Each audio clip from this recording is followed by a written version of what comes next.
Hey guys, it's Alex, and today I'm here with a readathon TBR video. I don't participate in many TBRs, but I had two good friends on here that were hosting readathons this month, and I decided to participate in both of them. So here are my TBRs for the Step Right Up-a-thon and Middle Grade Magic. Step Right Up-a-thon is hosted by Linda's World of Books and Nikki at I Read Past My Bedtime. I will link both of their announcement videos down below, and you should both go check them out. They're such wonderful people. This readathon runs from July 7th until July 21st.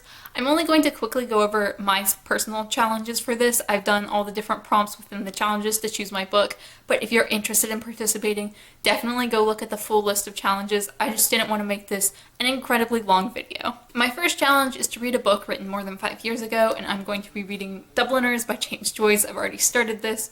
It is obviously written quite a bit more than 5 years ago, so it fits and I'm really enjoying it. The second challenge is to read a book written by your favorite author, and conveniently, this is also the challenge for the rereadathon this month, so I was already going to be reading this book, and that is The President's Daughter by Emerson White, and potentially further books in the series if I get to them during this month, but I will definitely be reading this one. I love it. It's about a girl who is the daughter of the President of the United States who happens to be a woman, and it's a wonderful series. It's one of my favorites. The third challenge is to read a book with a warrior or fight, and I am going to be reading Betrayal at Little Gibraltar by William Walker. This is a nonfiction book about World War I. It is specifically about one of the battles, so this has a warrior and a fight, and it is all about the battle.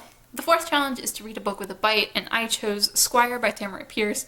I took this quite literally. She has a griffin that you can see in this cover, and the griffin frequently bites her, so I took that one quite literally, but I think it still counts. And then fifth is read a book with royals, and I picked Lady Knight by Tamora, which is the fourth in that series. This is set in a country that has a monarchy, and there's a king and a queen that are co-rulers together who have a albeit small role in this book, but still counts. And then the Middle Grade Magic Readathon is hosted by Cozy Reader Kelly and a few other people that I don't follow, but I will link the information down below as always, so definitely go check it out because it's going to be a load of fun. This readathon runs from July 14th to July 24th, so there's quite a bit of overlap between these two readathons, which is why my TBRs are posted together.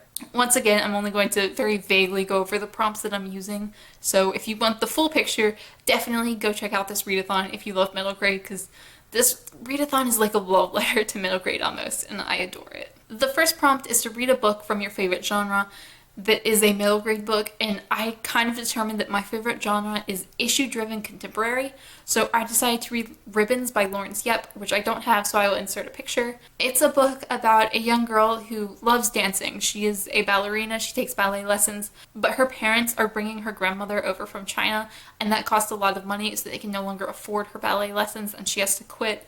It deals a lot with her having difficulty relating to her grandmother and dealing with the pain of losing her ballet lessons, and it's a wonderful book. It makes me cry every time, and it's one of my old favorites, and I've been kind of dying to reread it because I used to reread it a fair amount when I just wanted to sob, so I'm very much looking forward to this one. I own the book, I just don't have the copy with me because I forgot to grab it the last time I was at my parents' house, but considering I have like almost 3 weeks before this readathon ends, I will hopefully be able to grab it in time. The second challenge is to read a book with a darker, serious topic, and obviously Ribbons could fit this quite easily, but I didn't want to use Ribbons for every single prompt, so I am using First Test by Tamora.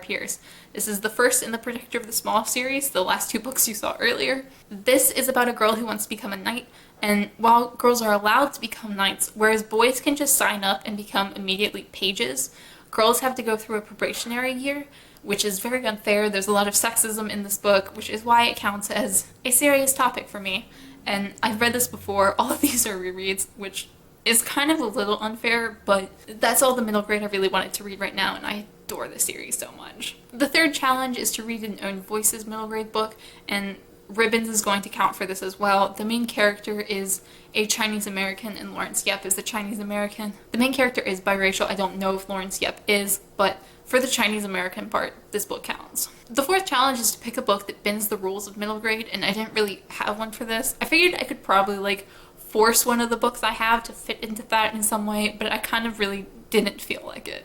So I'm just not choosing a book for this one. And the final challenge is to read a book that's not just for little kids, which is to say any book that you are excited for. So I'm reading Page by Tamora Pierce, which is the second book in the series, which means I'm going to try to read all 4 books in the series for both of these readathons.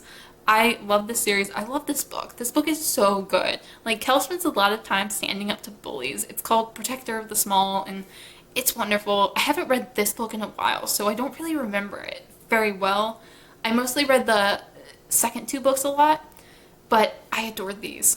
Like, these were so much fun, so I'm very excited to read this and read the whole series, which I figure counts close enough. All the information is linked down below if you're interested in either of these readathons.